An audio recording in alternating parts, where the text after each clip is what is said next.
Acredito que agora vai funcionar, irmãos. Estou tentando aqui outro meio aqui para poder salvar e eu acredito que vai dar certo em nome de Jesus.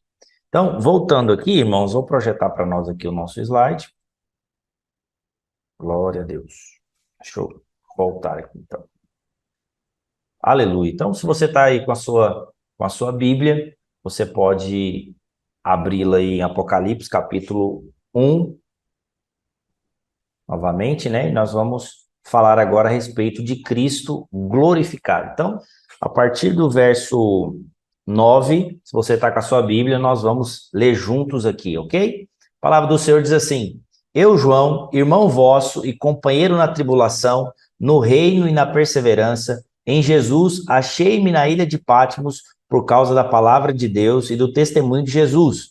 Então, essas foram as duas razões pela qual o apóstolo foi parar lá na ilha de Patmos, né? Por causa da palavra de Deus, ou seja, porque ele pregava a palavra de Deus, e também do testemunho, ou seja, ele pregava a palavra de Deus e dava o testemunho. Eu disse para vocês na aula passada que testemunhar nada mais é do que contar aquilo que você ouviu, daquilo que você viu e daquilo que você experimentou. Isso é o testemunho, amém? Então, esse é o seu testemunho. Então, o apóstolo João, ele foi exilado aqui na ilha de Patmos por causa da palavra de Deus, porque ele pregava, e certamente onde o evangelho é pregado existe perseguição, em alguns países muito mais do que outros aqui, falando do nosso contexto aqui da atualidade, mas ali nos tempos de Jesus, no livro de Atos, você vai perceber que houve, então ali no começo da igreja, uma perseguição, primeiramente com os judeus que começaram a perseguir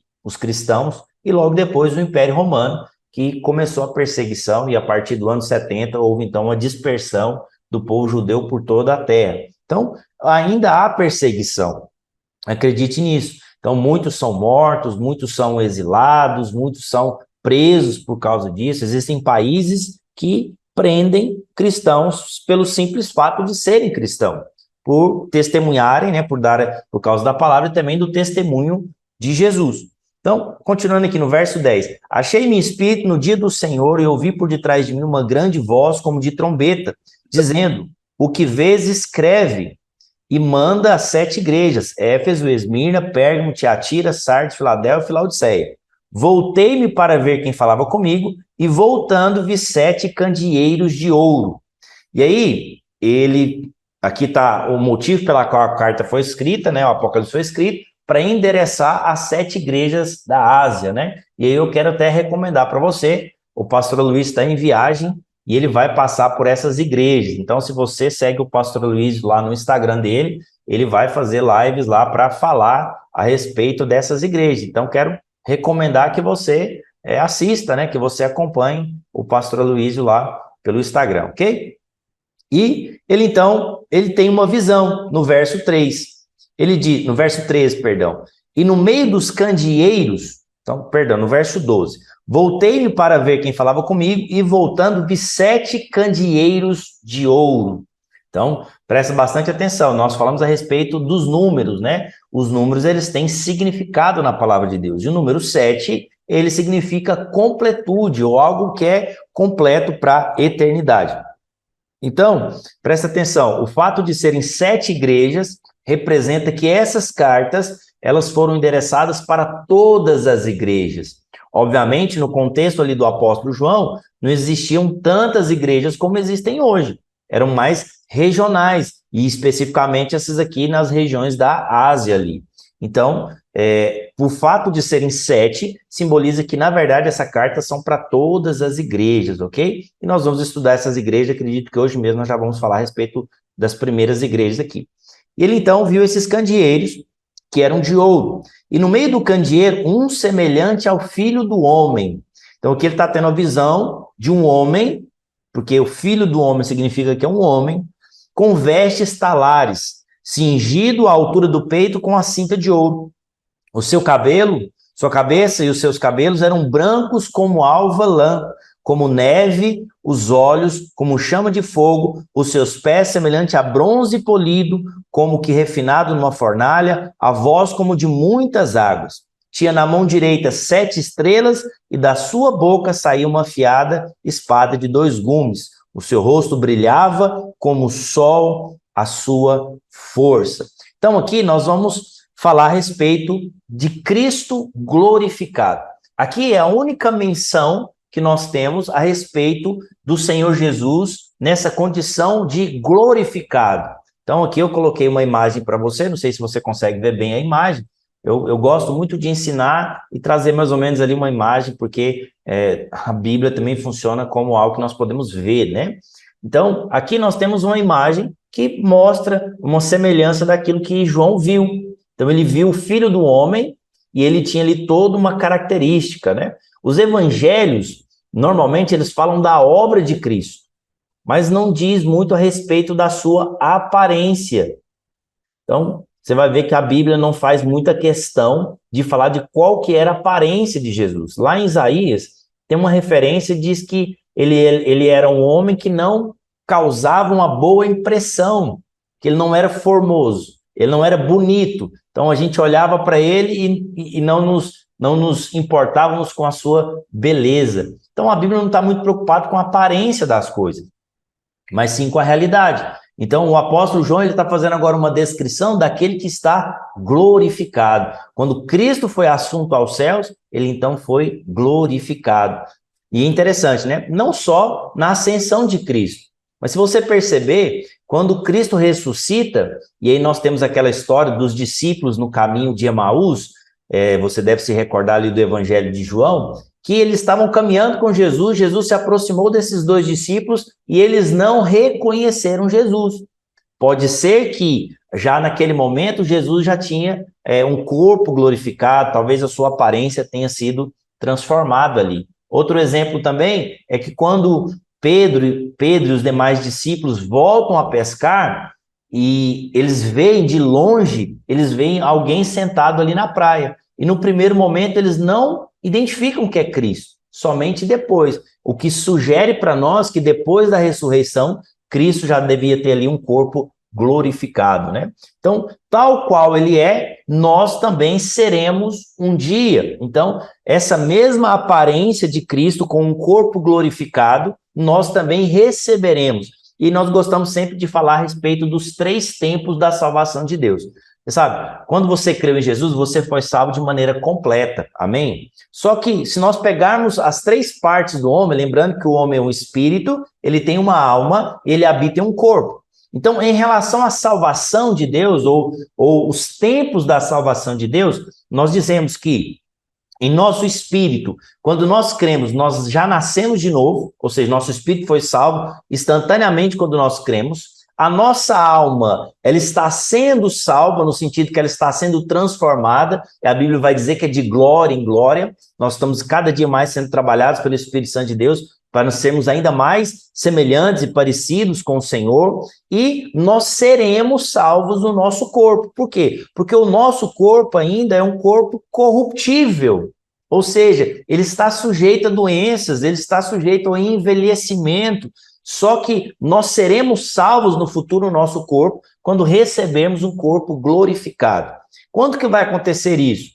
No arrebatamento daqueles que estiverem vivos. Então, aconteceu o arrebatamento. Lembra que nós falamos do primeiro aspecto da volta de Jesus, que é a volta secreta? Então, ele vai arrebatar uma parte da igreja, que nós chamamos de vencedores, ou primícios, ou filho varão. Existem várias referências a respeito do vencedor. Então, à medida que nós estivermos aqui vivendo a nossa vida, você aí em Angola, eu aqui no Brasil, aconteceu o arrebatamento, naquele exato momento nós receberemos um corpo glorificado. Aqueles que, porventura, estão mortos hoje, morreram em Cristo, quando eles ressuscitarem lá para o tribunal de Cristo, no final da grande tribulação, eles vão ressuscitar também com um corpo glorificado. E é interessante que quando Cristo recebe um corpo glorificado, não há mais limitações. Por exemplo, se você se lembrar, quando Jesus ressuscitou, a Bíblia diz que ele apareceu para os discípulos. Os discípulos estavam trancados em casa e Jesus simplesmente apareceu. Ele passou por meio das paredes. Para mostrar o quê? Que Cristo glorificado, ele não há limites físicos para ele. Da mesma forma nós. O pastor Luiz gosta de dizer que nós vamos ser como os X-Men, né? Teremos, assim, superpoderes, poderemos viajar na velocidade da luz, não haverá limites. Então, isso é o Cristo glorificado. E agora nós vamos falar sobre cada um desses aspectos, né? Então, primeira coisa que João fala, ele está no meio das igrejas. Esse é o mais importante para nós. Porque, olha só, João diz que ele está no meio dos candeeiros. Os candeeiros representam as igrejas. Amém? Só respondendo uma pergunta. Pastor, entre o arrebatamento e a volta de Jesus às claras, onde estarão os vencedores arrebatados? Eles estarão diante do trono de Deus, ok? Eles vão estar aguardando, porque quando Jesus volta nas nuvens, os vencedores vão voltar com ele também, amém? Então, olha só, primeira coisa que a Bíblia nos mostra, que João faz questão de dizer, que essa visão que ele tem do Filho do Homem, que é Cristo, ele está entre as igrejas, os candeeiros. Aqui, como eu disse para você, os símbolos na palavra de Deus, eles têm um significado, e esse significado nós precisamos tomá-lo pela própria palavra de Deus. Então, se nós virmos aqui no verso 20, o próprio sentido do candeeiro é explicado para nós. Olha o que a Bíblia diz no verso 20. Quanto ao mistério das 7 estrelas, porque dentro da visão que João viu, ele viu que o Filho do Homem está com as estrelas na mão, 7 estrelas na mão, e ele está caminhando entre os 7 candeeiros. E aqui no verso 20 ele vai dar a interpretação do símbolo. Quanto ao mistério das 7 igrejas que vistes, na minha mão direita, os 7 candeeiros, os 7 candeeiros de ouro, as 7 estrelas são os anjos das 7 igrejas, e os 7 candeeiros são as 7 igrejas. Então, por que Jesus está caminhando por entre as igrejas? Aqui tem alguém falando que está com um probleminha de som. Então, se você tentar sair e voltar... Os irmãos estão me ouvindo bem, os demais? Talvez é só sair e entrar de novo, ok, querido? Então, João viu 7 candelabros, porque 7 é um número simbólico. Significa que essas 7 representam todas as outras, né? E o Senhor Jesus glorificado, ele está caminhando entre as igrejas, por quê? Porque ele está cuidando das igrejas, ele está apacentando. O fato dele estar caminhando por entre os candeeiros representa que ele está cuidando das igrejas, ou seja, é ele que vela pela sua igreja, amém? Então, essa é a primeira descrição. E aí, cada igreja local ela é simbolizada como um candelabro. No capítulo 21 de Apocalipse, no verso 23, diz que Deus é a luz e Cristo é a lâmpada da igreja. Lembra que eu falei para você que nós como igreja, nós somos como a lua. A lua, ela não tem luz própria. Ela precisa da luz do sol para que ela possa, então, brilhar, para que ela possa se mostrar. Assim também somos nós. Nós, como igreja, nós somos como a luz, nós não temos luz própria. Agora, a igreja, ela sustenta a luz que é Cristo, entendeu? Somente a igreja pode sustentar a luz de Deus. Nós somos a expressão de Deus aqui na terra. Amém? O candelabro, ele era feito de ouro maciço, ele não tinha emendas. Então, era um objeto só feito de ouro. No Velho Testamento, o candelabro ele simboliza o Espírito Santo, mas o candelabro agora é a igreja. Então, no Velho Testamento, o candelabro significava a obra do Espírito, e agora, na Nova Aliança, agora no Novo Testamento, o candelabro é simbolizado pela igreja. Então, e a igreja ela precisa estar cheia do azeite. Por isso que é muito importante, você sabe, o azeite na Bíblia, a maioria das referências a respeito do azeite está intimamente ligado ao Espírito Santo, à unção de Deus, a gordura, né, muitas vezes, que é simbolizada também pela unção. Então, a igreja, ela precisa desse óleo fresco da unção para que nós possamos manter, para que nós possamos florescer, iluminar esse mundo caído, amém, queridos? Nós somos luz do mundo, aleluia. Então, o Senhor Jesus está passeando no meio das igrejas locais. Então, ele é tão poderoso que, ao mesmo tempo, ele consegue caminhar pelas igrejas aí de Angola, e ele também caminha pelas igrejas aqui do Brasil e de todo lugar. Por quê? Porque ele é o Senhor da igreja. Isso significa que o seu olhar passa, e essa palavra, né, prescrutar, ou seja, significa olhar no mais profundo, olhar naquilo que vai dentro. Ele tem esse poder. Os olhos dele são de fogo. Então, você sabe, normalmente, a palavra de Deus associa o fogo a juízo de Deus. Se você pegar no Velho Testamento, principalmente o ministério do profeta Elias, você vai ver que o fogo estava ligado ao juízo. Só que aqui os olhos do Senhor são de fogo, não no sentido que ele é juiz para a igreja. Amém? A igreja não está debaixo do juízo de Deus. Não, porque a igreja é formada pelos filhos. Então, esse olhar de fogo, esse olho de fogo, na verdade, nos fala de luz. Então, ele olha para nós e ele vê com plena luz, amém? Então, esse fogo, ele está protegendo e apacentando a sua igreja. Então, quando ele escreve à igreja de Éfeso, o Senhor manda que ele se arrependa das suas obras, senão o candelabro seria removido. O que significa isso? Quando a luz do candelabro apaga, e aí nós vamos entender isso mais para frente, ele perde o sentido e o Senhor remove. Então, isso é muito sério para nós, porque nós temos um encargo, nós queremos ser uma igreja de vencedores, nós queremos expressar a Cristo, nós queremos manifestar a glória de Deus, e o que o Senhor está dizendo é o seguinte, essa exortação que ele diz à igreja de Éfeso, ele está dizendo, olha, o que você não pode perder o sentido de ser igreja. Não pode ser outra coisa. Por quê? Porque senão o candelabro é removido. E você sabe o que aconteceu, infelizmente, lá em Éfeso? Hoje, se você for lá, você vai ver que só há ruínas lá. Por quê? Porque, infelizmente, o candelabro foi removido. Mas nós vamos falar disso um pouquinho mais para frente. Os candelabros eram todos iguais. Isso é outra coisa interessante. Isso mostra o padrão de Deus para as igrejas é o mesmo. Então, presta atenção nisso. Às vezes a gente pensa o seguinte, que talvez uma igreja maior, ela seja mais importante. Não, não nesse sentido, não na ótica de Deus. Obviamente, né, não sejamos hipócritas, mas uma igreja maior, ela tem um alcance maior. Isso é fato. Mas não significa que ela seja mais importante ou menos importante do que uma igreja talvez menor nesse sentido. Percebe? Tudo o Senhor vê como sendo o candelabro de ouro, né, que reflete a glória de Deus. O material da qual o candelabro é feito é o ouro, e isso significa, porque eu já disse para você, os metais na palavra de Deus, eles também têm significado. Então, o ouro normalmente é aplicado para a glória de Deus, para a natureza de Deus. A prata, ela aponta para a redenção. Então, você sabe, Jesus foi traído, ele foi vendido por 30 moedas de pratas. Ou seja, a prata pronta para redenção. Então, deixa eu dizer algo para você, outra coisa interessante. Quando você vai ler ali a respeito do tabernáculo, você vai ver que as bases do tabernáculo, porque você sabe, o tabernáculo era cheio de cortina na lateral, ele tinha ali algumas hastes que firmavam essas cortinas, né? Então, se você nunca viu, depois pode procurar na internet aí que você vai ver, tem muitas representações.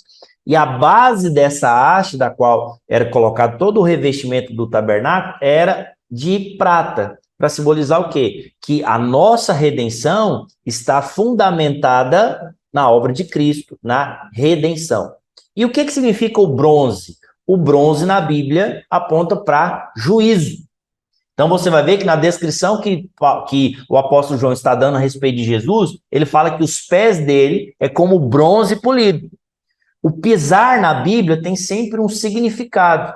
Significado principalmente de tomar posse, e é por isso que quando Jesus voltar, queridos, olha só que interessante, quando Jesus voltar, ele vai voltar lá no Monte das Oliveiras. E a Bíblia diz que quando ele pisar os pés aqui, o Monte das Oliveiras vai se fender. Tamanho poder e glória que ele vem. Agora, por que ele vem e pisa? Porque ele vai vir para tomar posse. E o pisar dele é um pisar de bronze, por quê? Porque quando ele vier, ele vai vir para estabelecer o seu reino. Ele vai vir para estabelecer o juízo. Então, todo momento que você lê a respeito do bronze na Bíblia, está falando de condenação, está falando de juízo. Se você lembrar, no próprio tabernáculo, no próprio templo, ali no átrio, havia dois objetos que eram de prata, que eram de bronze, que era o altar de holocausto, que era de bronze, era onde os animais eram sacrificados, e ali também a bacia de bronze, que era onde o sacerdote se lavava as suas mãos. Tudo isso apontando para quê? Para juízo e condenação. O fato do candelabro ser feito de ouro nos mostra que somente será a igreja se ela tiver a glória da presença de Deus. Então, o que é isso importante para nós? Porque ser igreja não significa ter o nome, significa expressar a glória de Deus. Só é igreja, irmãos, se está expressando a Cristo. Só é igreja se está ensinando o que a palavra de Deus diz. Fora disso, não é igreja. Pode levar nome de igreja, pode ter pessoas, mas se não tem presença de Deus, não é igreja. Amém? Então, sejamos de fato uma igreja que ama a presença do Senhor. Amém? Então, outra coisa que nós vimos aqui no verso 13, o apóstolo João, ele diz, olha, semelhante ao Filho do Homem.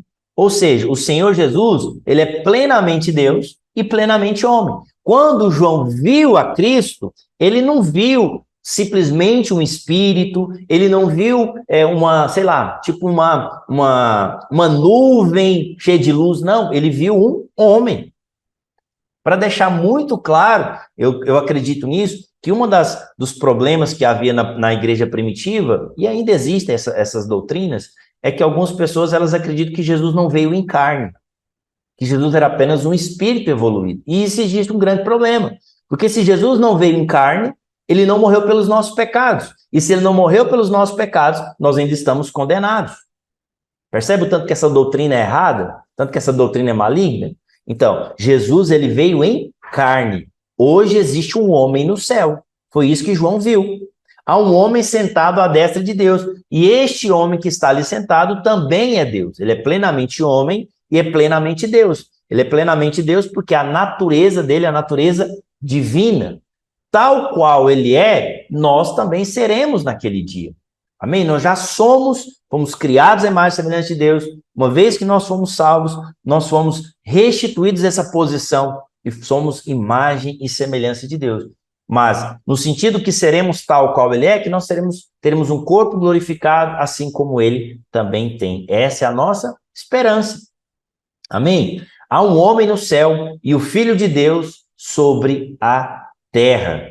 Nós, como filhos de Deus, estamos hoje aqui. Nós somos aqueles que são as primícias, né? Jesus é o primogênito e nós somos os irmãos do Senhor Jesus, que hoje ainda estamos aqui, mas nós já somos do céu. A nossa pátria não é aqui. A nossa pátria é o céu, amém, irmãos? A nossa nacionalidade, sabe? Você não é angolano, eu não sou brasileiro. Nós somos do céu. Nós somos celestiais, amém? Você pode dizer um amém aí onde você está? Aleluia! Você é celestial. É vital reconhecermos que Jesus veio em carne e se tornou homem. Para que a redenção da humanidade pudesse acontecer, era necessário que o sangue fosse derramado. Amém, irmãos? Essa era uma necessidade. O sangue precisava ser derramado. A Bíblia vai dizer que só há remissão de pecados com derramamento de sangue. Ou seja, Jesus precisava ter vindo sem pecado e morrido no nosso lugar. Se Jesus não veio em carne, então ele não era homem. Se ele não era homem, ele não derramou o seu sangue por nós e nós ainda estaríamos condenados ao inferno. Amém? Então, olha só, ele se tornou o filho do homem, mas nunca deixou de ser o filho de Deus. Ele é plenamente o filho de Deus e ele também é filho do homem. Por quê? Porque ele veio à semelhança de homem na terra. Ele somente pode fazer a ponte entre a reconciliação entre Deus e os homens. Eu sempre gosto de ensinar isso quando eu estou dando aula presencialmente. Eu gosto de fazer uma pergunta para os irmãos. Por que você acha que Jesus, quando ele morreu na cruz, ele morreu assim com os braços esticados? Você sabe? Eu estou com os braços esticados aqui para você ver. Quando Jesus morreu na cruz, ele morreu crucificado com os braços abertos. Por quê? Porque Jesus ele veio para fazer a reconciliação. O que é isso? O homem, quando pecou, o homem se tornou inimigo de Deus.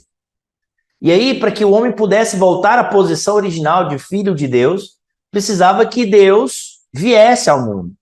Agora, você sabe, Jesus ele é plenamente homem e plenamente Deus. Então, ele morreu na cruz por quê? Presta atenção nisso aqui. De um lado, ele, por ser Deus, ele pegou na mão de Deus. Ele segurou na mão de Deus. E do outro lado, por ser homem, ele pegou na mão do homem. Então, na cruz, Jesus estava reconciliando Deus com o homem. Amém? Nós somos reconciliados por meio da obra da cruz. Nós somos reconciliados. Nós somos feitos amigos de Deus, filhos de Deus. Somente um Deus e somente um homem poderia fazer essa reconciliação. E foi isso que Jesus fez. E aí, só para simbolizar para você, que ele morreu com os braços abertos para poder nos reconciliar consigo mesmo. Amém? Como sumo sacerdote. Então, é interessante que o apóstolo João ele faz uma descrição das vestimentas de Jesus. Se nós lermos aqui, Êxodo capítulo 28, vou ler para você, você não precisa abrir, que eu vou abrir bem rapidinho, só para ler para você. Olha só, Êxodo capítulo 28, verso 33. Vou abrir aqui para você, Êxodo capítulo 28, verso 33. Olha só, aqui é a descrição das vestimentas do sumo sacerdote. Olha o que a Bíblia diz. Em toda a orla das sobrepeles farás romãs de estofo azul e púrpura e carmesim e campainhas de ouro no meio delas. Haverá em toda a orla das sobrepeles uma campainha de ouro e uma romã, outra campainha de ouro e outra romã. Estas sobrepeles estará sobre Arão, quando ministrar, para que se ouça o seu sonido, quando entrar no santuário diante do Senhor e quando sair, isso para que não morra. Então aqui é uma descrição das vestimentas do sumo sacerdote. E foi isso que João viu. O Senhor Jesus está na glória, intercedendo por cada um de nós como nosso sumo sacerdote. Amém? E por que isso é poderoso, irmãos? Porque, você sabe, o ministério do sacerdote é aquele que ouve dos homens e fala até Deus. Diferente do profeta. Se você, por exemplo, você tem um dom da profecia. Como é que funciona? Deus fala com você e você entrega a mensagem. É isso que o profeta faz. O sacerdote é o contrário. Ele ouve dos homens e ele fala a Deus. Então, o Senhor hoje, é por isso que a Bíblia diz que hoje o Senhor está intercedendo por nós. Ele é o nosso advogado. Sabe, o sumo sacerdote está passeando ali no meio da igreja, né, que são dos candeeiros, ele é o nosso advogado. E quando eu digo isso, eu quero dizer para você que o Senhor compreende você. Sabe, não há nada estranho em relação a você da qual o Senhor Jesus não te compreenda. Vou dizer para você, às vezes você pode estar se sentindo abandonado. Quer dizer para você, Jesus foi abandonado. Às vezes você pode estar se sentindo traído, sabe? Jesus também foi traído. Jesus foi deixado pelos seus discípulos, que diziam que estavam a ponto de morrer por ele. Então você sabe, não há nada alheio a mim e a você da qual Jesus não se importe. Por isso que hoje ele está intercedendo. É por isso que quando você ora em nome de Jesus. Você não se achega diante de Deus confiado em você, confiado nos seus méritos, nas suas obras. Você vai confiar no seu advogado. E é interessante porque o advogado, ele está lá para nos defender. Imagina, certamente você já deve ter presenciado, às vezes, um júri, ou mesmo em filme. Normalmente, um júri tem 4 personagens. Primeiro, nós temos o juiz, nós temos o advogado de defesa, nós temos o réu e nós temos a promotoria, ou aquele que acusa. Você sabe, diante de Deus é do mesmo jeito.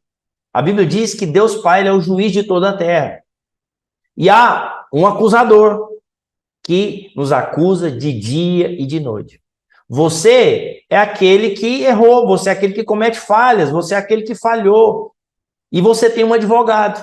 Esse advogado, quando o diabo chega para te acusar diante dele de um pecado, por exemplo, esse advogado ele fala, opa, esse pecado aí que ela acabou de cometer, eu já paguei por ele, então não há mais pecado sobre a vida dela.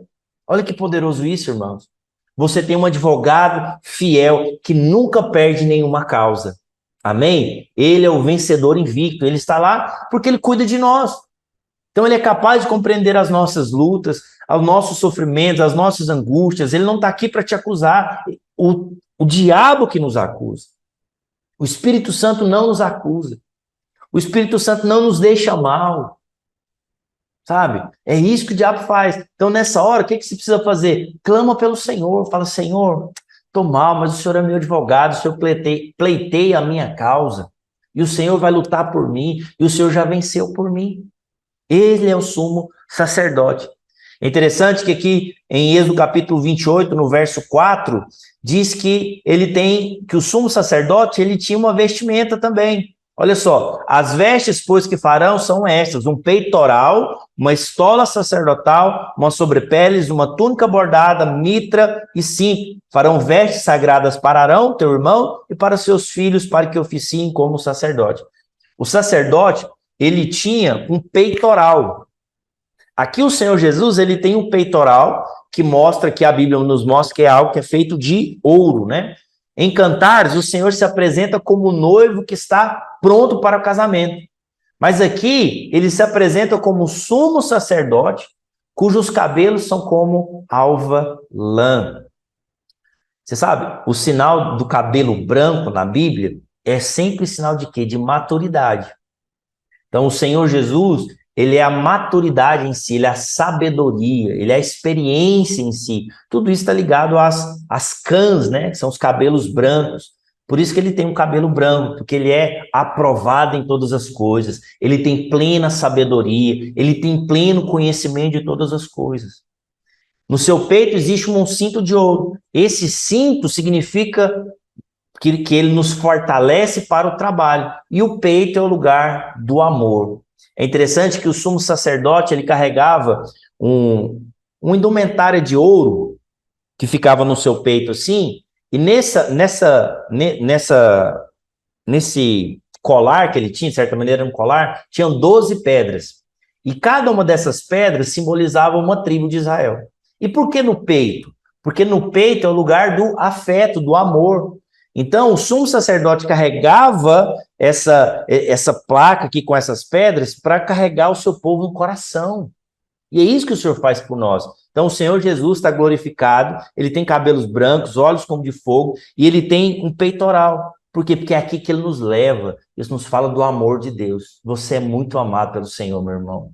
O Senhor, com amor, cuidado e firmeza, ele apacenta como um sacerdote. Quando a gente fala de firmeza, é entender o seguinte, olha, Deus é amor, o Senhor Jesus é amor, sim, mas ele é firme. Eu vou te dar um exemplo, talvez, pode te ajudar. Quantos aí são pais? Quem aí tem filho aí? Deixa eu ver aí, levanta a mãozinha. Então, olha só. Aí, ó, levantou a mão, glória a Deus. Quando o seu filho, ó, eu sou, glória a Deus, tem um monte de papais aqui, mamães, aleluia. Então, olha só, quando o seu filho, ele insiste em colocar o dedo na tomada, ele vai lá colocar o dedo na tomada uma vez, você fala para ele, olha menino, faz isso, não pode. Você dá uma raiada com ele, você dá uma bronca nele. Aí passa um pouquinho, ele vai lá de novo. Aí você fala, ó, se você fizer isso de novo, você vai levar uma palmada, porque não pode. Aí daqui a pouco ele vai de novo, aí você pega e dá uma palmada na mão dele. Menino, não faz isso. E aí ele chora. Eu sou pai de 3 meninas, né? Depois eu vou trazer uma foto delas aqui para vocês verem. Eu sou pai de 3 meninas. Eu tenho uma filha de 9 anos, de 8, na verdade. Não, de 10. E eu tenho gêmeas que vão fazer 8. Então, você sabe, é interessante. Quando eu falo não para elas, ou quando eu brigo, ou quando disciplino, sabe o que elas falam? O Senhor não me ama. Se o Senhor me amasse, o Senhor fazia isso por mim, e não sei mais o quê. Eu falo, não, é pelo contrário, é porque eu te amo que eu disciplino você. É assim com Deus, porque Ele nos ama tanto, Ele não quer que você enfie o dedo na tomada. Então, o amor de Deus por nós é um amor sensível, um amor carinhoso, mas também um amor firme. Sabe, tira às vezes da sua mentalidade que a disciplina de Deus, ou mesmo quando Deus quer te corrigir em relação a algo, que Deus não é bom. Sabe, Deus é bom. Se você ler, eu estou dando aula aqui no seminário presencial aqui em Goiânia, eu estou dando aula de Epístolas Gerais, comecei ontem, vou dar aula hoje também. E a gente está falando sobre a Epístola de Tiago. E logo no início da Epístola de Tiago, não sei se você já leu, diz assim, ó, tende por motivo de toda alegria passar por várias tribulações ou várias provações. Peraí, por quê? Aí você vai ver que as provações que Deus nos permite passar é que vai gerar em nós crescimento e maturidade. Ou seja, no final vai ser bom. Mas a gente não gosta de passar por tribulação. A gente não gosta de passar por aflição. Mas se nós tivermos a perspectiva correta, nós vamos entender que isso é bom para nós. Nós vamos crescer com isso. Amém? Então, olha só, aí, ó, chantagem emocional, é desse jeito mesmo. Criança é assim. Então, o amor de Deus é firme também, entendeu? Seus cabelos como alva lã, né? Só complementando. Em Cantares 5, a Bíblia retrata o Senhor como cabelos pretos como cor. Por quê? Porque simboliza a juventude, o vigor. E aí, obviamente, tá, é um aspecto do Senhor. Mas em Apocalipse, o cabelo já está branco. Por quê? Porque significa maturidade, significa pleno conhecimento e significa também eternidade. O Senhor é eterno, está eternamente na glória. Amém? Seus olhos como chama de fogo. Esse é outro aspecto também. Lá em Cantares diz que os olhos do amado são como de pomba, singelo, doce. Eu consigo imaginar Jesus, sabe, com um olhar muito amigável, sendo uma pessoa muito doce. Por quê? Porque, você sabe, criança tem uma particularidade. Criança não fica perto de gente ranzinza, gente de cara feia, gente, sabe, rude. Eles não ficam perto. Mas a Bíblia diz que as crianças aproximavam de Jesus e queriam estar o tempo todo com Jesus, certamente, porque a afeição de Jesus era algo muito bom. O olhar de Jesus era muito bom. Agora, você sabe, Jesus agora glorificado, a Bíblia diz que ele veio também para sondar. A luz, nesse sentido, o fogo, não é o fogo da condenação em si, mas é a luz. O fato de seus olhos serem como fogo significa que nada fica oculto diante de Deus, que tudo vê. Sabe, não há como esconder nada do Senhor. Por isso, a melhor coisa para um filho é ser sincero com seu pai. Sabe, quando você estiver orando, seja sincero com o Senhor. Deus ama sinceridade. Porque não adianta você orar por algo, ou ter uma postura de oração, mas seu coração não está legal. Sabe, o Senhor está vendo o seu íntimo lá no seu coração. Os olhos dele são como de fogo. Amém? Os olhos do Senhor estão voltados para cada igreja local, e isso é algo muito sério, porque tudo que está escondido virá à tona. Então, eu me lembro que quando eu me converti, assim, minha família, elas falavam assim, quer dizer que agora você dá dinheiro para o pastor, quer dizer que agora você dá dinheiro para a igreja, né? Então, assim, criticando o fato de você entregar o dízimo, de você dar oferta. E eu me lembro que desde muito cedo eu entendi algo. Falei, olha, devolvo o meu dízimo, posso dar minha oferta. Se o pastor está desviando o dinheiro do propósito pela qual ele está sendo dado, ele vai ter um problema com Deus, não é comigo. A minha parte eu fiz. Então, por que eu digo isso para você? Estou te dando esse exemplo. Porque eu sempre tive consciente diante de mim que nada foge do olhar do Senhor, irmãos. Nada. Nada foge. Então, o Senhor está olhando para todas as coisas. Tudo que hoje está oculto será manifesto. Quando? Nós crentes, lá no tribunal de Cristo. Lá nós vamos prestar conta de tudo. Lá não tem como você esconder as coisas. Entendeu? Tudo que foi cochichado nos quartos, tudo que foi feito, às vezes, assim, nas escondidas, vai ser revelado naquele dia. Por isso que a Bíblia vai dizer que sem santidade, ninguém verá o Senhor, pois não podemos chegar diante dele em pecado. Agora, presta atenção nessa colocação. Como que eu posso me achegar até Deus? Simplesmente confiado pelo sangue de Jesus, amém? Não é uma questão de ter pecado ou não pecar mais, porque você sabe, a nossa carne ainda peca. Mas diante de Deus, nós estamos em Cristo. Uma vez que estamos em Cristo, não temos mais o pecado sobre nós. Nós já fomos lavados. Estamos debaixo da cachoeira do sangue de Jesus. Agora, você sabe, o que nós precisamos ter é esse coração transparente diante do Senhor. Para ele não existe treva alguma. Onde ele olha, ele ilumina. Seus olhos são como dois holofotes. Sabe, aqui normalmente a gente tem o hábito de ver aqueles grandes holofotes aqui, anunciando festas, essas coisas. Então, diante do Senhor é como um holofote. Você olha para o céu, você vê o holofote grande, a luz indo longe. Assim também é diante dos olhos do Senhor. Nada foge dos olhos do Senhor. Amém? A Bíblia, então, vai dizer, aqui, continuando a narrativa de João, que os pés do Senhor são como de bronze. E aí, como eu já adiantei para você, o bronze significa julgamento. Os pés do Senhor são de bronze, porque ele mesmo executará o juízo de Deus e o seu andar foi provado, o que qualifica ele para julgar. Então, por que os pés do Senhor são de bronze? significa, primeiro, que o Senhor Jesus, ao voltar e ao pisar aqui na terra, ele vai vir para exercer o juízo. O Senhor vai vir trazer o juízo da parte de Deus.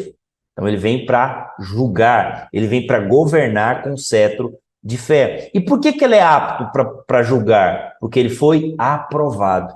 Presta atenção nisso, querido. O fato de Jesus ter morrido e ressuscitado significa que ele foi aprovado, que a obra foi aceita. Se Jesus tivesse pecado, querido, algum pecado, ele não teria ressuscitado, ele não poderia ser assunto ao céu. Entendeu isso? Então, sabe, Jesus caminhou por toda a terra sem nunca pecar. E ele morre e ressuscita provando que ele estava apto a ser aceito no céu, por quê? Porque ele não tinha pecado. E uma vez que ele está apto a estar no céu, ele agora está apto também para voltar e exercer o juízo. Apocalipse capítulo 19, verso 15, diz que o Senhor com seus pés esmagará o lagar da ira de Deus, como quem esmaga as uvas. Ou seja, ele veio para executar o juízo.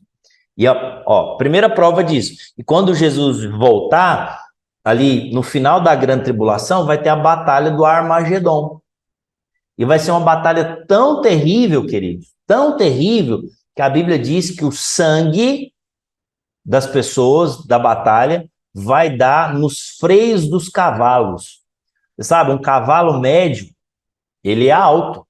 Então, se for imaginar um cavalo, a boca do cavalo estando ali no seu dorso, é alto, mais de 1 metro. Muito mais, às vezes, de 1,10 m, 1,20 m, às vezes, de altura até a boca do cavalo. Imagina isso de sangue, irmão, devido à batalha que vai acontecer lá no Armagedon. Por quê? Porque o Senhor vem pisar com bronze, ele vem para trazer o juízo, ele vai executar o juízo de Deus e esmagará a cabeça da serpente. Volto a lembrar, não é juízo sobre a igreja, não é juízo sobre os filhos, amém? Nós não estamos mais debaixo do juízo e da ira de Deus, amém? Lembre sempre disso, aleluia. Continuando, os pés também falam de apropriar.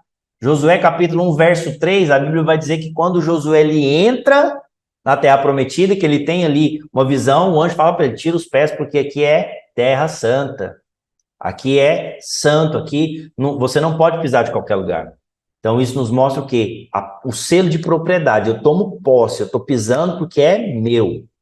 Quando pisa, você está tomando posse. Eu me lembro, quando eu me converti, eu peguei aula com uma pastora, esqueci o nome dela agora, mas ela é esposa do pastor Keller. Vou tentar lembrar depois o nome dela. E eu me lembro dela contar um testemunho. Ela foi comprar um lote num condomínio fechado aqui em Goiânia. E ela disse que ela chegou lá e o lote realmente muito caro, a negociação muito complicada, e Deus falou para ela, tira o sapato e anda no lote. E ela tirou o sapato, o pastor Keller estava conversando lá com o proprietário, e ela começou a andar de um lado e para o outro no lote, sabe, descalça. E aquilo chamou muita atenção. E aí o pastor falou, mas por que foi que você está andando lá? Ela falou, não, porque a Bíblia diz que onde eu colocar as plantas do meu pé, eu tomarei por herança. E ela fez isso, tomou posse, e pela graça de Deus eles conseguiram comprar aquele lote. Por quê? Porque os pés nos fala de apropriar. Por outro lado também, os pés eram uma forma de sujeitar e dominar. É interessante, quando os reis, eles iam batalhar, eles venciam o rei inimigo, normalmente eles pisavam no pescoço desse rei que foi vencido, para quê? Para humilhar, para dizer, olha, eu dominei sobre você. Quando o Senhor vier, ele não virá apenas para julgar, mas para apropriar da terra que por direito lhe pertence. A terra é dele, ele conquistou com o seu sangue, amém?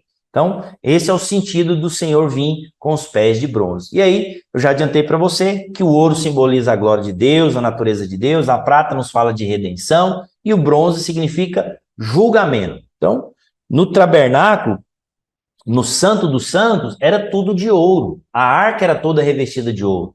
No lugar santo, todos os móveis, né, a mesa dos pães, o candelabro, tudo que tinha ali era também de ouro. Agora, no átrio, a bacia de bronze e o altar de holocausto eram feitos de bronze, que simbolizavam o juízo, ok?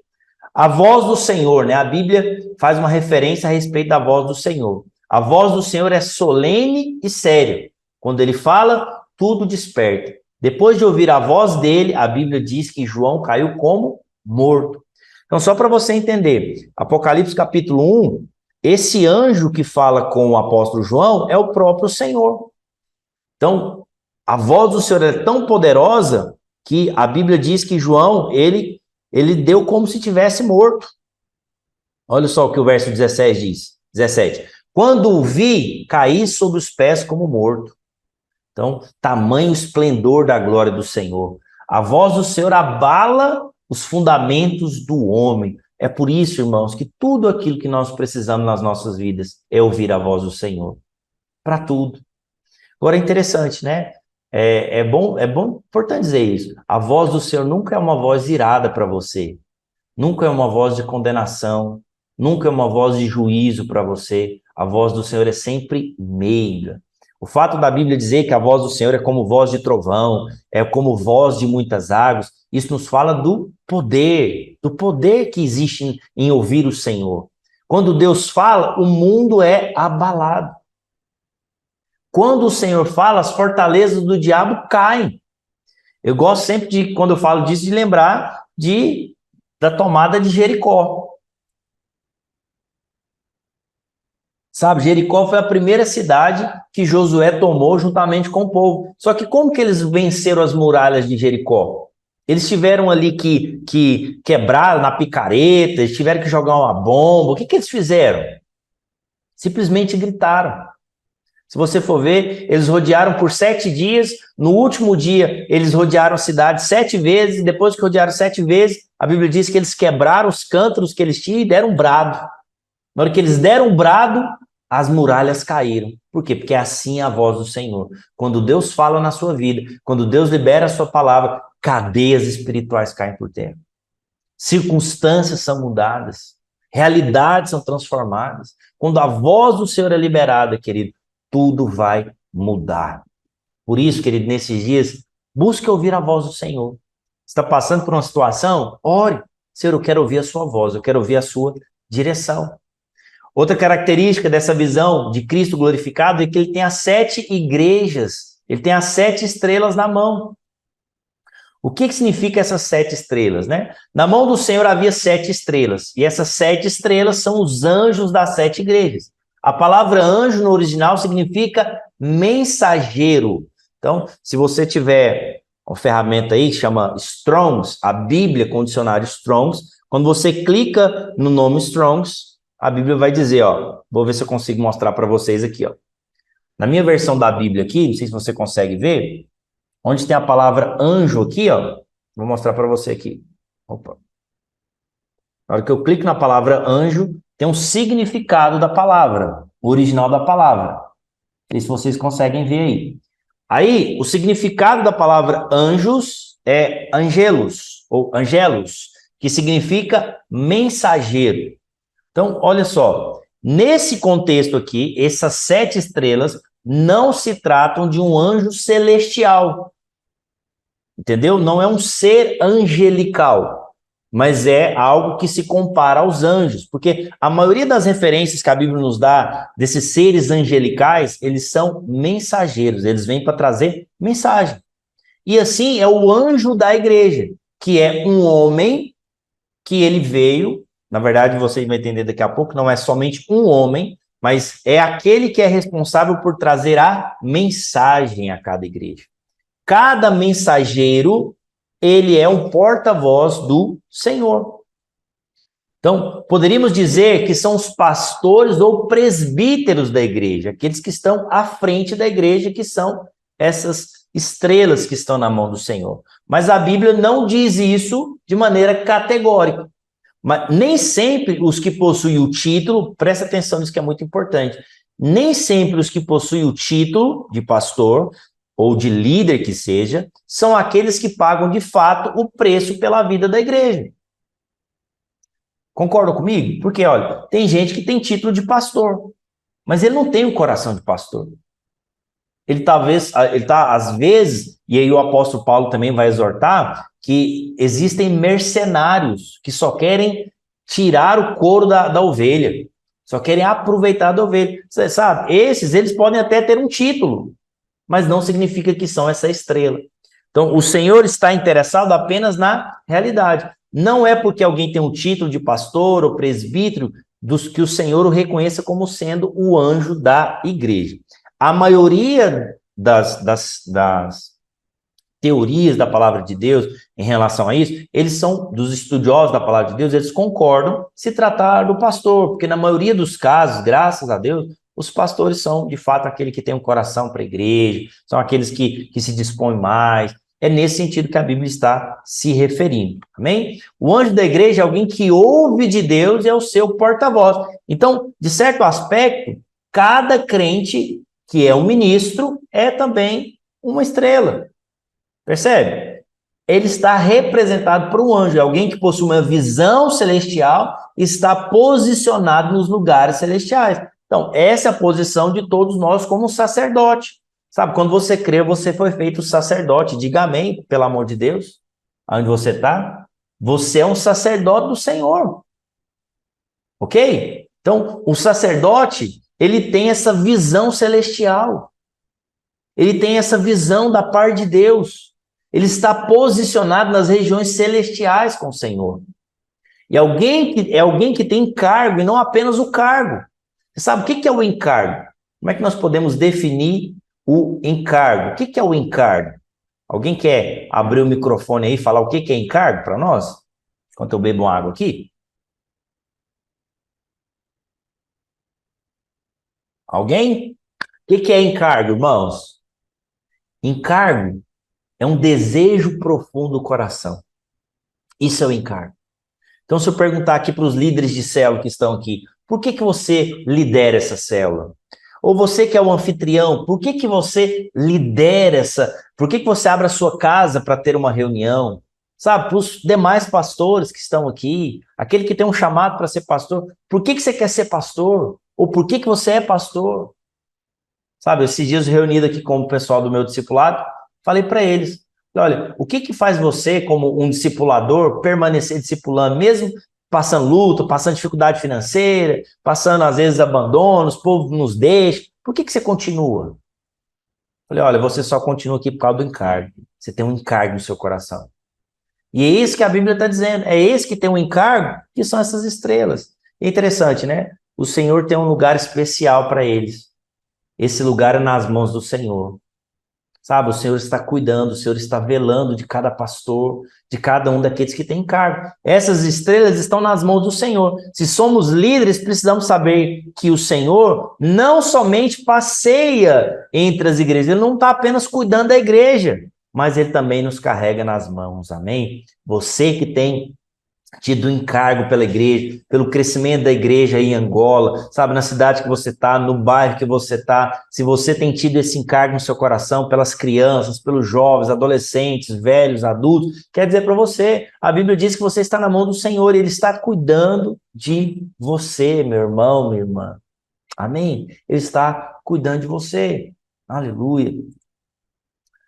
Da boca sai uma espada de 2 gumes. Então, olha quanta descrição, quanta coisa nós já falamos só do capítulo 1 aqui de Apocalipse. Olha a descrição que nós falamos aqui, poucos versículos, olha tanta coisa que nós já falamos do Senhor.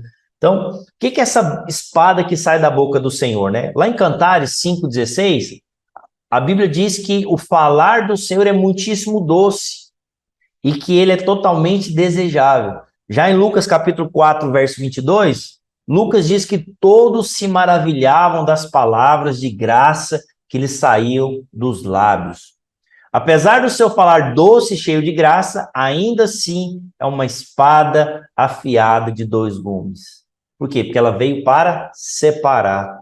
A palavra de Deus, ela tem essa particularidade, ela veio para separar aquilo que é da alma, aquilo que é do espírito, aquilo que é da carne, aquilo que é do mundo, aquilo que é do Senhor. Então, a palavra de Deus é que vem para separar. Por isso que você está aqui estudando a palavra de Deus. Sabe? É por isso que você está aqui se dedicando, porque você quer aprender a palavra de Deus. A palavra de Deus, ela é cortante. A palavra de Deus diz, o Senhor diz para Timóteo, né? O apóstolo Paulo diz para Timóteo, que você possa ser alguém que maneja bem a palavra da verdade. Essa palavra manejar significa cortar, significa separar. E agora, na nova aliança, a principal coisa que nós precisamos separar é aquilo que é do Velho Testamento, aquilo que é a velha aliança, daquilo que é a nova aliança, a graça. Então nós temos que manejar bem a palavra. O falar de Deus para nós hoje é um falar de graça. A palavra do Senhor liberada entre nós é a palavra do Cristo ressurreto, glorificado. É uma palavra viva e eficaz. A revelação do Senhor é para a igreja.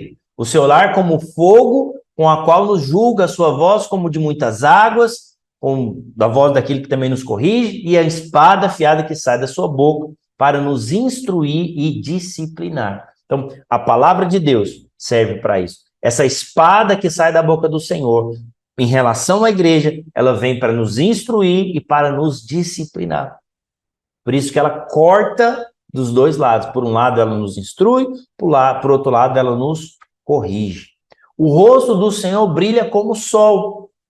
E a Bíblia diz que o sol, a sua plenitude, né? Olha só o que o verso 16 diz. Tinha na mão direita 7 estrelas, da boca saía uma afiada espada de 2 gumes, e o seu rosto brilhava com o sol, a sua força. Essa expressão, a sua força, é quando o sol está mais quente. Quando que o sol está mais quente? O sol ao meio-dia. Quando Moisés contemplou a face de Deus, o rosto dele resplandecia. Cada vez que nós nos colocamos diante de Deus, algo da glória dele está sendo infundido em nós. Olha que precioso isso, irmãos. A Bíblia diz que quando Moisés subiu lá no Monte Sinai, para receber ali a lei, a Bíblia diz que quando ele desceu, o rosto dele brilhava. Glória. Por quê? Porque ele tinha glória de Deus. E é assim, à medida que eu e você estamos diante do Senhor, todos os momentos, todos os instantes que nós estamos diante do Senhor, comparecemos diante do Senhor, mais da glória dele é colocada em nós.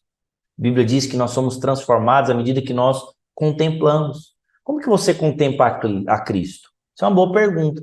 Porque se a Bíblia diz que eu sou transformado por contemplar, o que é contemplar? Então, primeira coisa, contemplar nos fala de olhar com admiração. Você é capaz de olhar para a obra do Senhor e admirar tudo aquilo que ele fez? Você é capaz de olhar para a obra do Senhor e se admirar de tudo aquilo que ele construiu? Da personalidade de Cristo, do caráter de Cristo? Sabe, quando você olha para Cristo, você olha com esse de ficar impressionado, significa que você está sendo mudado. Contemplar nos fala de olhar, de meditar, sabe, de receber aquilo que ele tem para nós. Então, cada vez que nos colocamos diante do Senhor, mais da sua beleza é colocada dentro de nós. Amém? Nós podemos contemplar porque ele é fogo e nós também somos fogo também. Nós somos labaredas de fogo. Amém? Na sua vinda, as tribos da terra o contemplarão, mas em vez de se alegrarem, eles vão chorar e prantear. Olha só que terrível. Quando eles virem Cristo vindo nas nuvens, as pessoas não vão se alegrar. Pelo contrário, vão prantear e vão declarar guerra contra o Senhor. A sua face é como o sol ao meio-dia. Ninguém consegue olhar para o sol ao meio-dia. Somente os limpos de coração verão a Deus. E sem santidade, como diz a Bíblia, ninguém o verá. Então essa é a analogia que nós fazemos a respeito do Senhor. Então o que nós vimos aqui no capítulo 1 é, de fato, a descrição desse Cristo glorificado que nós temos aqui a partir daquilo que João viu. Amém, irmãos? Glória a Deus. Nós vamos continuar aqui agora e vamos agora partir para as igrejas do Apocalipse. Amém? Nós vamos... Alguém tem alguma dúvida? Quer fazer alguma pergunta? Irmãos, podem ficar à vontade aí, por gentileza, tá? Se você tiver alguma dúvida, por gentileza, pode fazê-la. Pode perguntar. Amém? Amém, amém, pastor, amém. Glória a Deus. Então vamos continuar. Os irmãos estão entendendo? Eu acredito em você. Então, vamos para cima. Só puxar aqui o outro slide. Aleluia.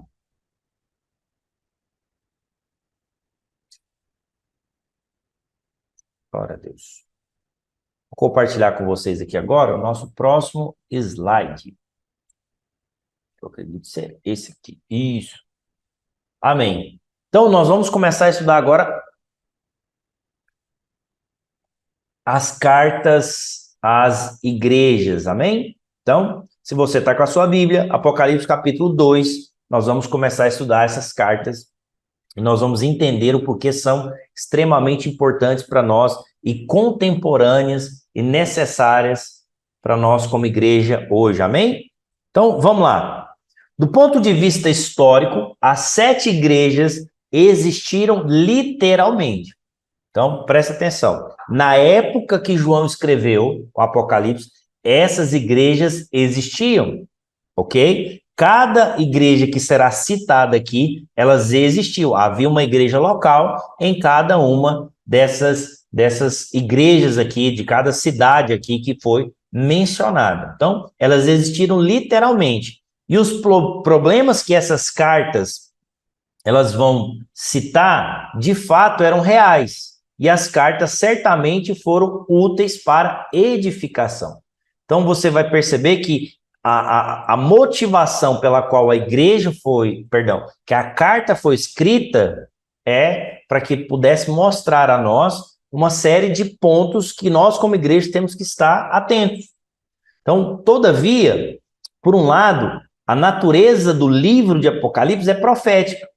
Na Ásia, obviamente, haviam mais do que 7 igrejas locais. Por que João mencionou, então, só essas 7? Então, é importante você saber disso. Haviam outras cidades a mais ali na Ásia, porém, ele referenciou apenas essas igrejas. Por quê? Porque o número 7, lembra que eu disse para você? O 7 representa a totalidade. Então, ele estava escrevendo para Éfeso, mas, na verdade, a carta para Éfeso servia para todas as igrejas, ok? Desde que há uma igreja na terra, há sempre um candeeiro no céu. Então, se é uma igreja genuinamente cristã, existe um candeeiro e o Senhor está caminhando entre ele para cuidar, amém? Havia mais do que 7 igrejas na terra naquela ocasião, sim ou não? Certamente. Então, por que haviam só 7 candeeiros? Porque aqueles 7 representam o todo. Entretanto, João viu apenas 7 no céu. Isso mostra que, por ser profético, essas 7 igrejas são também simbólicas e representativas. Então, precisa ficar claro para você. Essas igrejas existiam, literalmente ali na época de João. Tanto é que na caravana do pastor Luiz, lá, eles vão passar por essas regiões onde é que tinham essas igrejas. E, nesse contexto, nós precisamos entender que o número de 7 igrejas, na verdade, simboliza a totalidade. Ou seja, é uma carta que foi endereçada para uma igreja, só que ela serve para todas as demais. Amém? Precisa ficar claro para você. Então, cada igreja é uma representação profética. E aí, os mestres, os estudiosos da palavra de Deus, eles concordam que cada uma das 7 igrejas representa um determinado período da história. Então, a maioria dos intérpretes da palavra de Deus, eles entenderam, e obviamente estudando e pesquisando a respeito disso, que cada uma dessas igrejas que nós vamos estudar, cada carta, ela simbolizava uma igreja em um período. Então, nós vamos falar, por exemplo, da igreja em Éfeso. Ela representa a igreja do primeiro século, das coisas que o Senhor precisava tratar com aquela igreja do primeiro século, e assim sucessivamente. Então, cada carta, elas têm sempre a mesma estrutura. Então, há sempre a revelação do Senhor, como que o Senhor se revela àquela igreja, e você vai perceber que, normalmente, a maneira pela qual o Senhor se revela para aquela igreja está intimamente ligado à necessidade que aquela igreja está tendo. Normalmente, depois que há uma apresentação do Senhor, havia sempre uma repreensão ou elogio e termina sempre com uma mensagem para os vencedores. Então, por que é importante estudar essas cartas? Porque ela nos dá também o padrão dos vencedores. Então, se você quer saber o que é ser um vencedor, você precisa estudar essas cartas. Não são pessoas extraordinárias os vencedores. São pessoas normais em tempos de anormalidade. Então, guarda isso no seu coração. O vencedor não é porque ele tem algo especial, mas ele é uma pessoa normal em tempos de anormalidade. Então, o normal no mundo de hoje, por exemplo, é que as pessoas vivam a vida dissoluta. As pessoas estão em busca dos seus prazeres. Mas o vencedor é aquele que abre mão dos prazeres para fazer a vontade do Senhor. Certo? De certa forma, você está abrindo mão do seu descanso, você está abrindo mão de coisas legítimas, estar com a sua família, para estar aqui aprendendo a palavra de Deus. Isso significa o quê? Que você é alguém extraordinário, que você é alguém normal em tempos de anormalidade. Amém? Você é alguém especial para o Senhor. Eu creio nisso, em nome de Jesus. Então vamos lá. Uma das principais razões para compreendermos essas cartas é descobrirmos qual é o padrão do vencedor. Lembra, afinal de contas, nós queremos ser arrebatados, amém? Nós queremos ser vencedores, nós queremos participar da primeira volta de Jesus e sermos arrebatados com ele. Então, aqui tem a qualificação para sermos vencedores. Então, atentando para as repreensões e elogios, podemos construir um quadro do que significa ser um vencedor, ok? Então, é isso que nós vamos mergulhar a partir de agora. E eu quero já dizer para você, os vencedores são aqueles que serão aprovados e, por isso, receberão a recompensa que é o quê? O reino, é o galardão, ou a coroa, como Paulo vai dizer. A recompensa sempre é prometida àqueles em cada uma das cartas. Então, olha só, não significa que apenas os vencedores serão salvos. Lembra sempre disso. Os membros genuínos de uma igreja, de cada uma dessas igrejas, também serão salvos, mas apenas os vencedores vão receber o galardão, que é reinar com Cristo durante os 1000 anos, amém? Entre as igrejas, você vai ver que 5 delas receberam censura ou repreensão, uma ou nenhuma recebeu censura e nem louvor, ou seja, não houve nem elogio e nem censura, e uma foi elogiada. E a primeira que nós vamos falar é da igreja de Éfeso. Então, abra a sua Bíblia, nós vamos ler o texto da palavra de Deus com você. A Bíblia, Apocalipse capítulo 2, verso 1. Então, acompanhe a leitura aí, por gentileza. E o anjo da igreja em Éfeso escreve: estas coisas. Então, primeira coisa que eu disse para você lembrar da estrutura. Primeira coisa, o Senhor se revela nas suas cartas.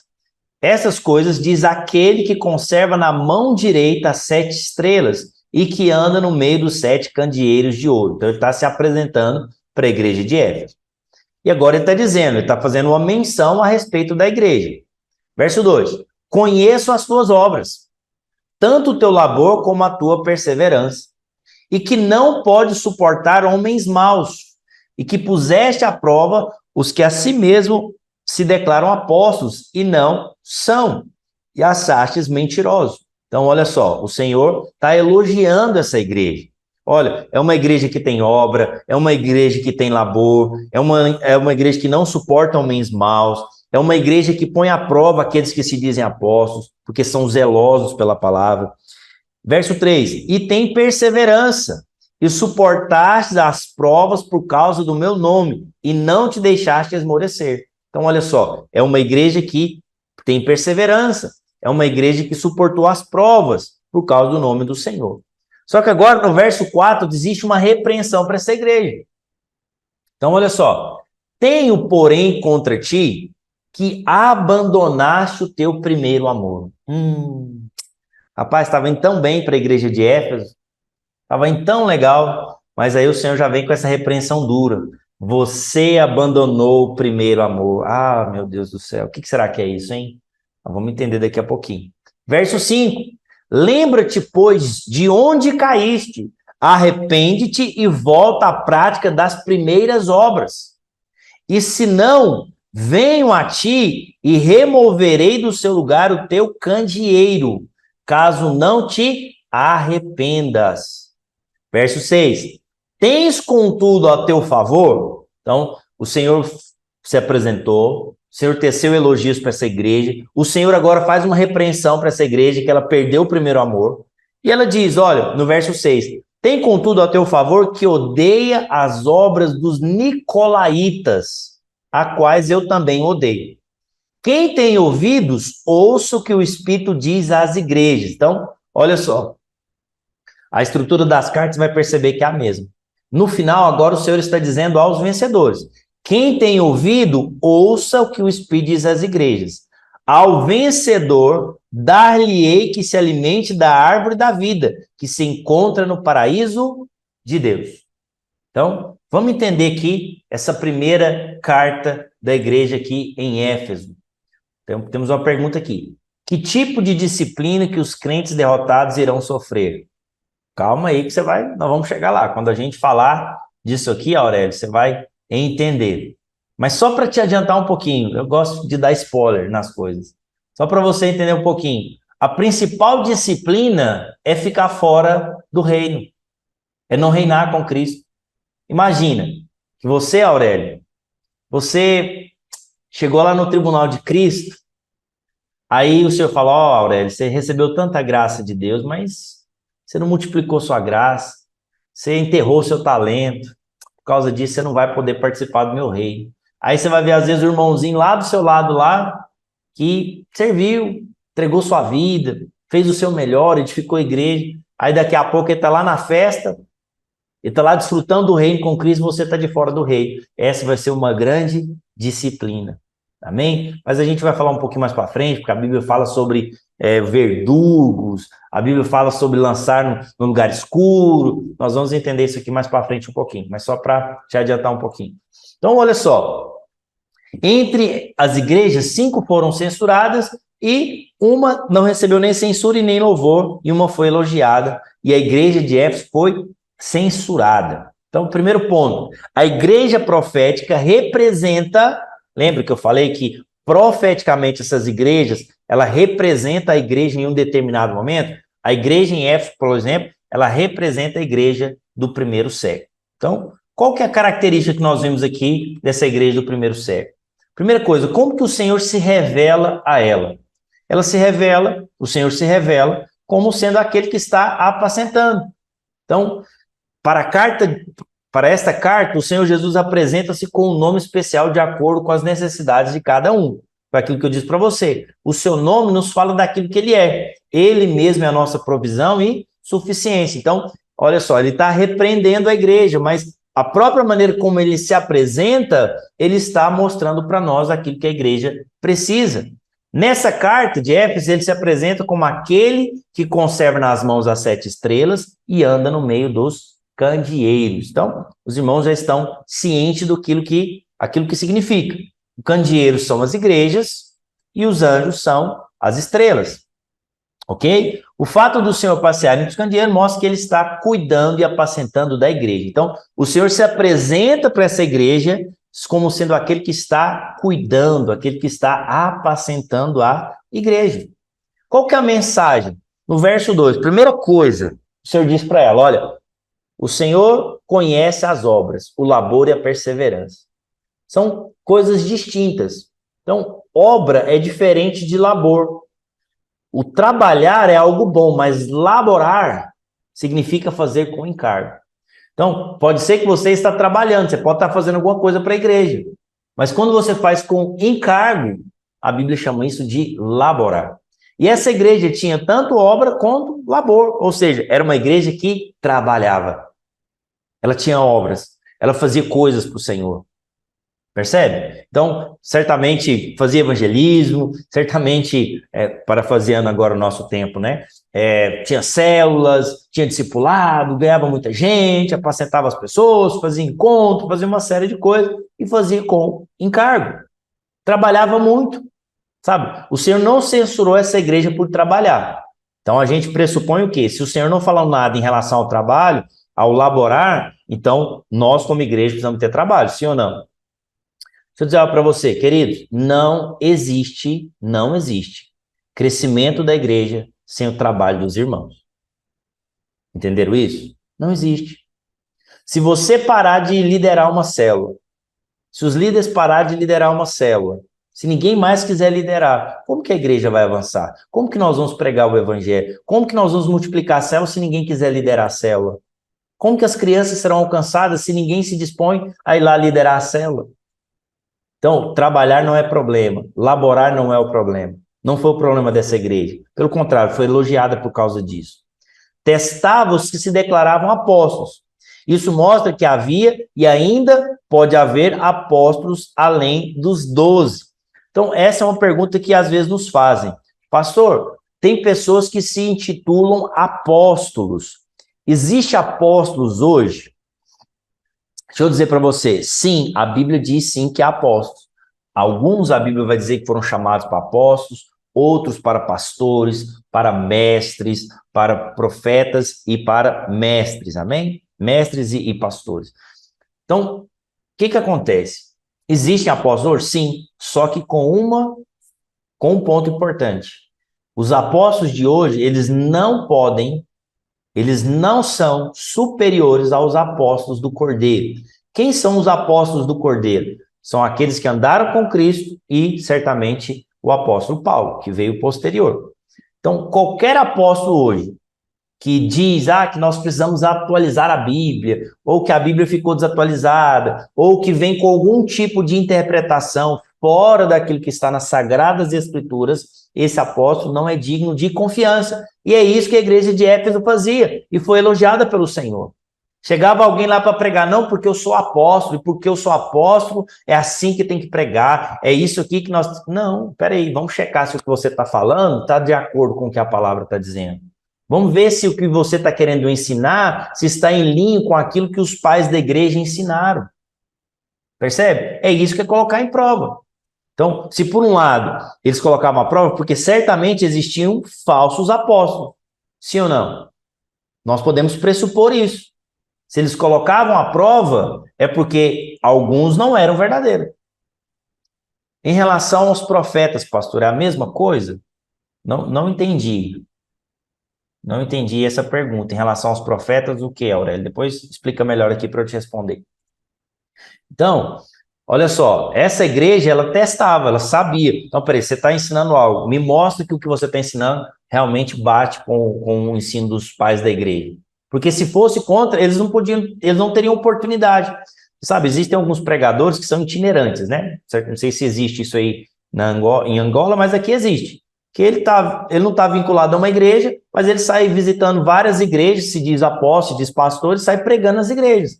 E às vezes, os pastores da igreja local, eles, não, beleza, pode pregar. Mas peraí, de onde você veio mesmo? O que você ensina? O que você crê? Essas coisas precisavam ser checadas antes. Entende? Isso é extremamente importante, é isso que Éfeso fazia.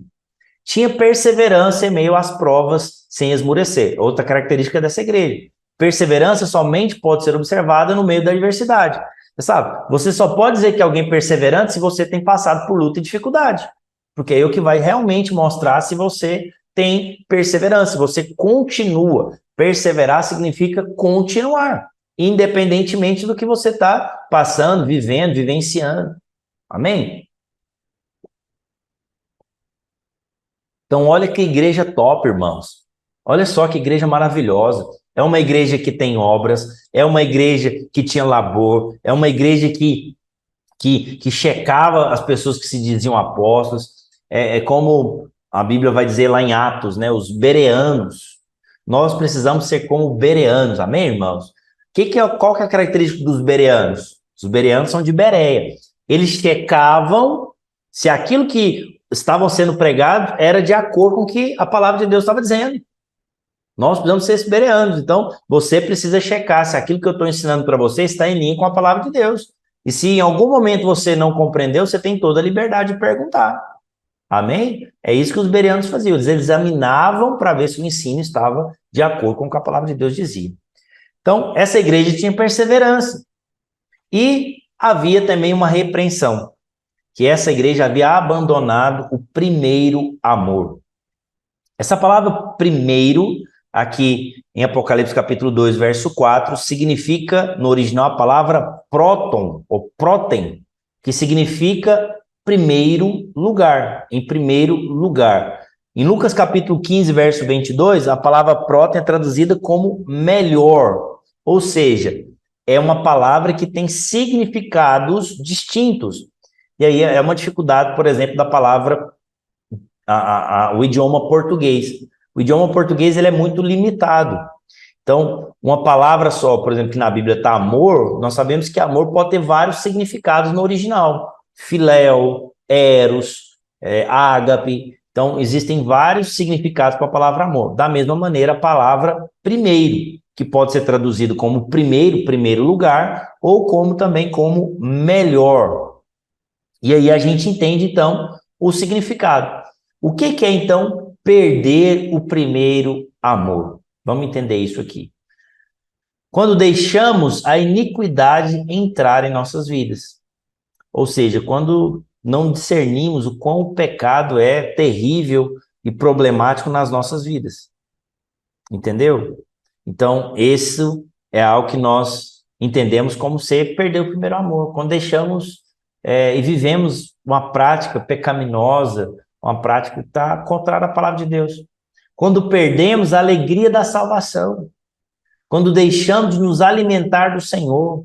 Isso tudo é abandonar o primeiro amor. A Bíblia diz também que quando permitimos que algo precioso se torne comum e cotidiano. Quando você perde o valor das coisas. Quando buscamos a aprovação de todos. Nos preocupamos em ter aplauso das pessoas e não nos importamos com a aprovação do Senhor. Quando permitimos também a apatia. E quando andamos com pessoas indiferentes ao Senhor. Tudo isso é sintoma de alguém que perdeu o primeiro amor. Agora, você sabe de algo, querido? A verdade é que o primeiro amor, perder o primeiro amor, é perder a revelação, o entendimento do quanto você é amado. A Bíblia diz, nas cartas de João, que o primeiro amor é o amor dele para conosco. Sei que muitas vezes você vai entender e aprender em alguns lugares de que o primeiro amor está ligado àquela empolgação de quando você se converteu, sabe? Eu era alguém apaixonado, eu era alguém que me dedicava mais, estava mais envolvido, tal. Não, isso não é o primeiro amor. O primeiro amor é você entender o quanto você foi amado. Eu costumo dizer isso, irmãos, porque eu creio ser uma verdade. Que verdade que eu acredito? Que quanto mais você descobre que é amado, mais você tem prazer de servir o Senhor. Quanto mais você sabe que é amado, mais você vai servir a igreja. Então, esse é o primeiro amor. É entender o quanto você é amado. Quando você perde isso, quando você perde essa revelação, quando você acredita que você não é mais, que você não é amado, que você não é aceito, que Deus tem algo contra você, ou que você condiciona o amor de Deus para você em relação às lutas e tribulações que você está vivendo, isso é perder o primeiro amor. Então, você sabe que o Senhor possa restaurar esse primeiro amor na sua vida hoje. Se por algum momento você perdeu essa percepção do quanto você é amado, lembre-se de Cristo.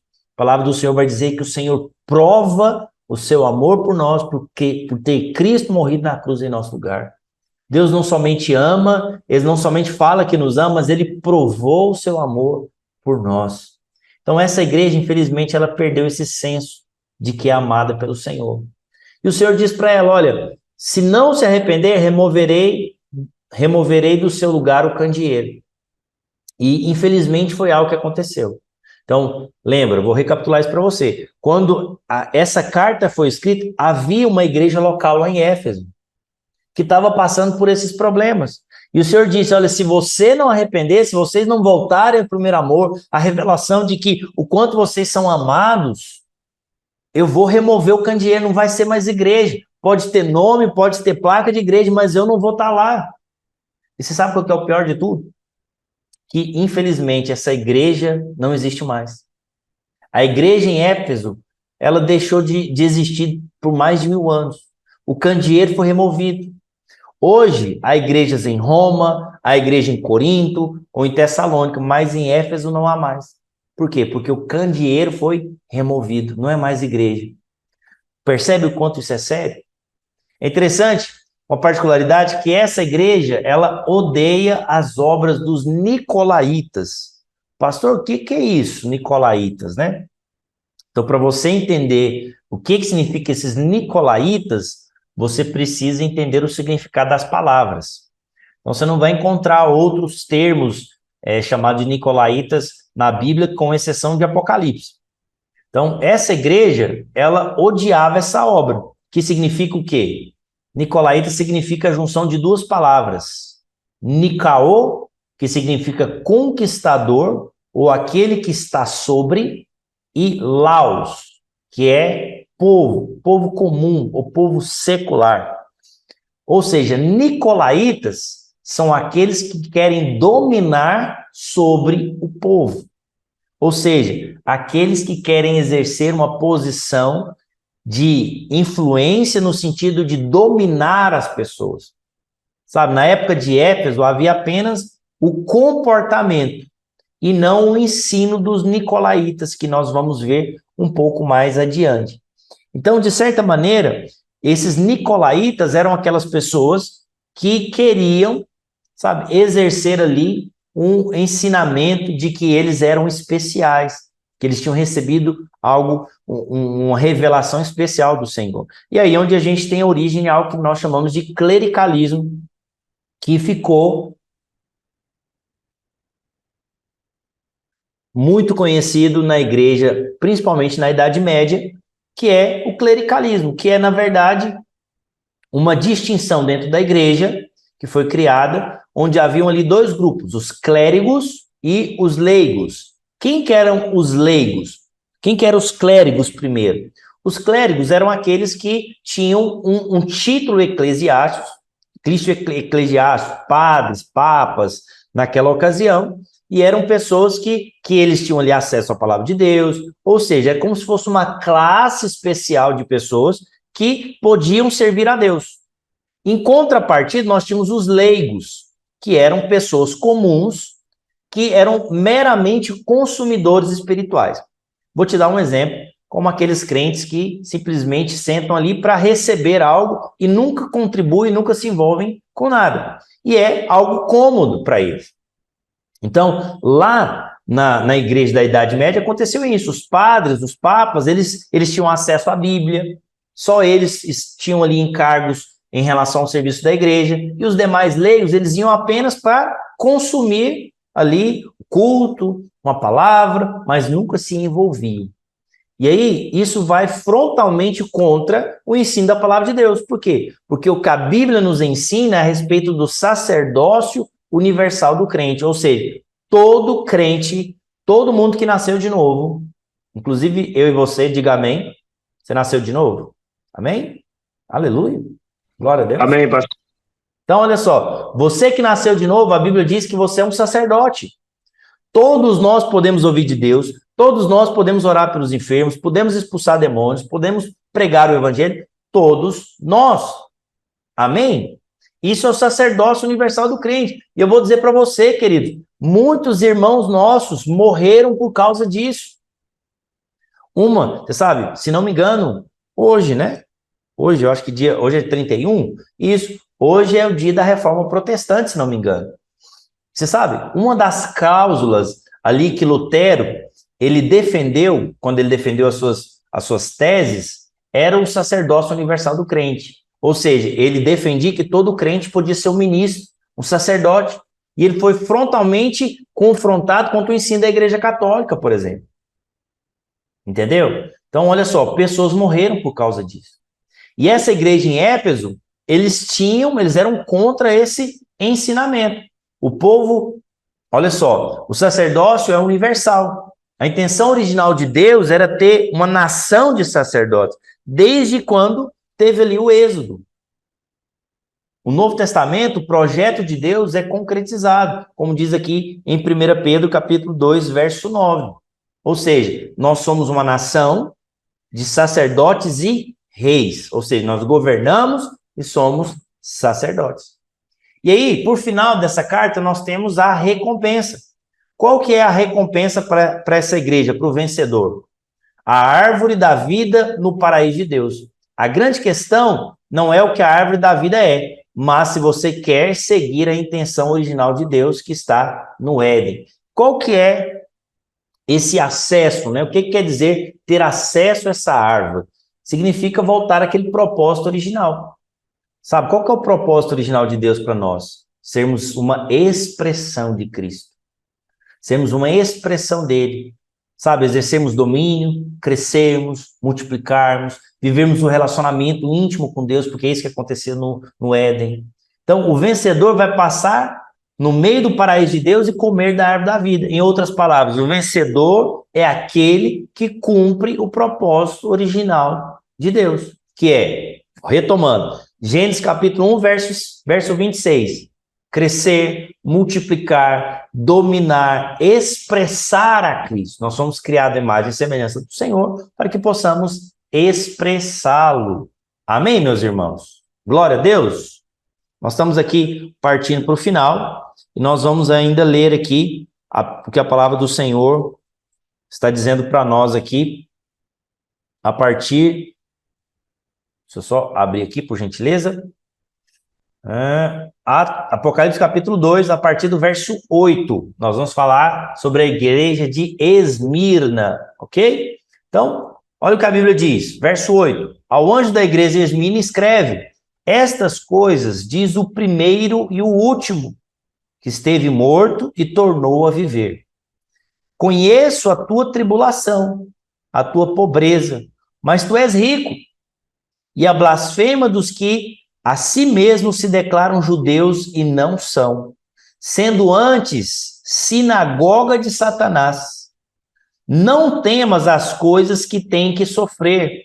Eis que o diabo está para lançar em prisão alguns dentre vós, para ser disposto à prova. E tereis tribulação de 10 dias. Ser fiel até a morte, e dar-te-ei a coroa da vida.